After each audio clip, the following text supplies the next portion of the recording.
Well, the last thing you want to do is end up with mind games.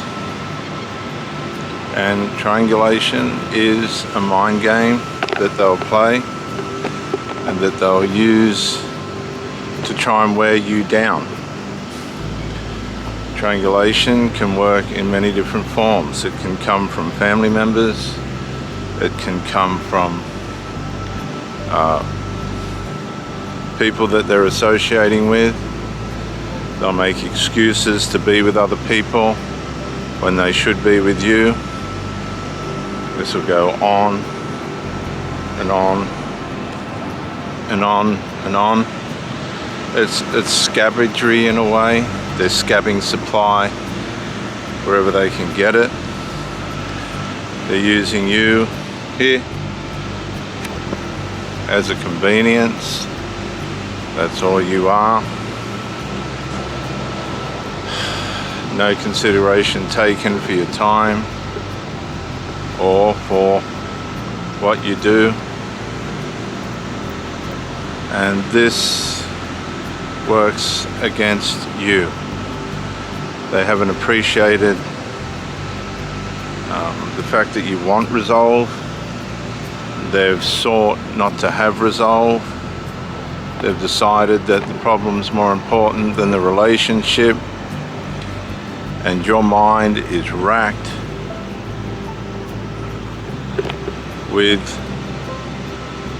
why can't this person just go with peace, have a normal relationship? The fact usually is that they're selfish. They have ideas in their head that are no different to a fantasy. That fantasy will play out.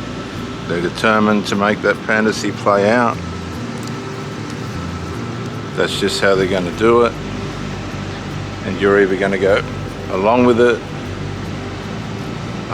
or you're going to pay the consequences.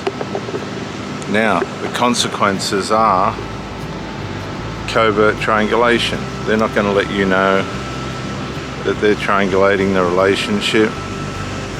They're not going to let you know that they're speaking to other people.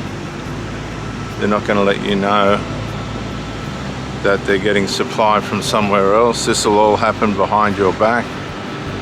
They're not going to let you know that there's people outside the relationship that they're grooming to be ready if the relationship fails. They're not going to let you know that, but they're doing it, and they won't admit it. They're not going to be honest with you. That's how this works. They're going to lie to you, cheat, scheme, play along. These are the people, when you first meet them, they'll turn up with a chicken, and by the time they're finished with you, you're buying the chicken and all the other stuff that goes with it. These people have lack of self-awareness. They just can't see what they're doing with themselves in front of everyone, and this behavior brings a lot of negative attention to itself.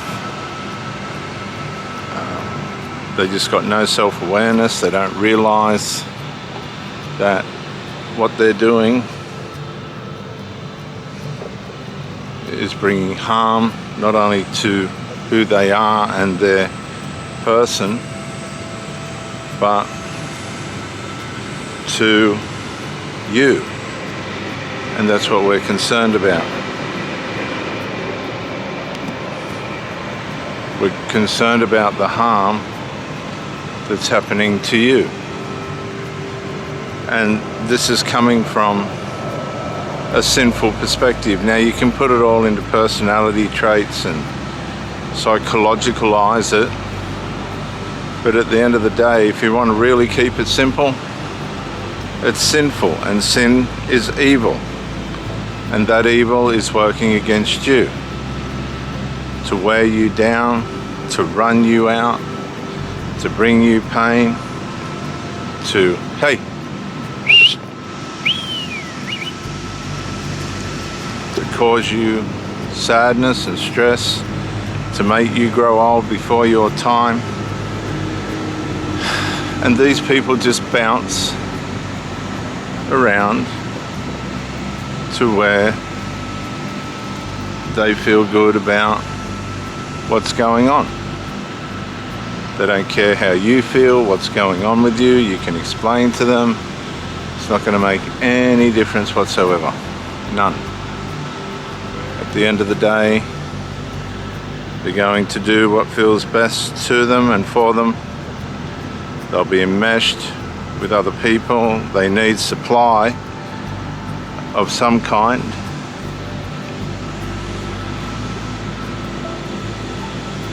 They can't do life on their own. It's all too hard.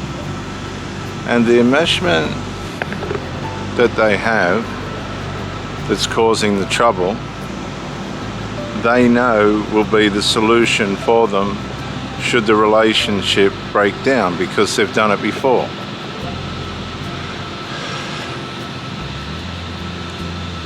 There's always a backstop. There's always someone to fall back on, and usually the fallback is the problem. That's how this works.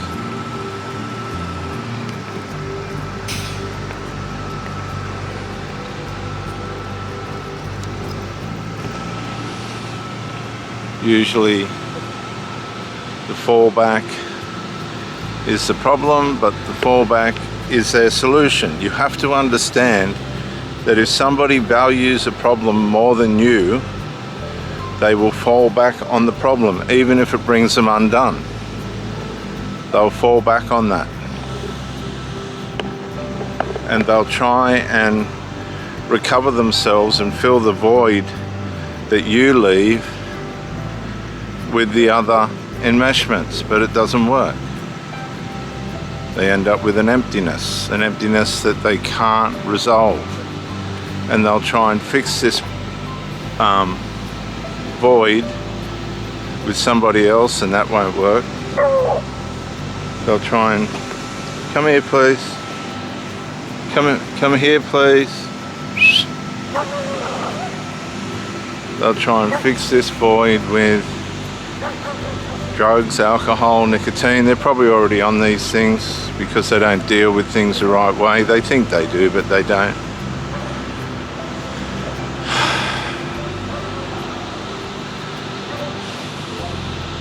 And you've ended up in a toxic situation.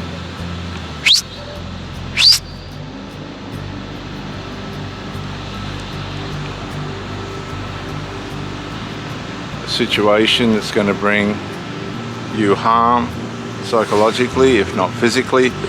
I carry an ankle now, which I have done for almost 5 years, from a covert narcissist woman that I was married to, who just lost her way so badly. It was so sad. The damage that she caused mentally, psychologically and physically was irreparable. You live with those scars for the rest of your life.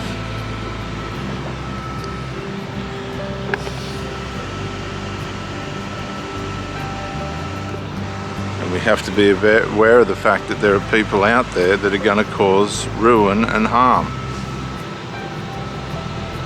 That's all there is to it. So we need to be aware when things start to go wrong. We need to be aware of it. We need to warn that person. And if they don't change the situation, we need to let them go.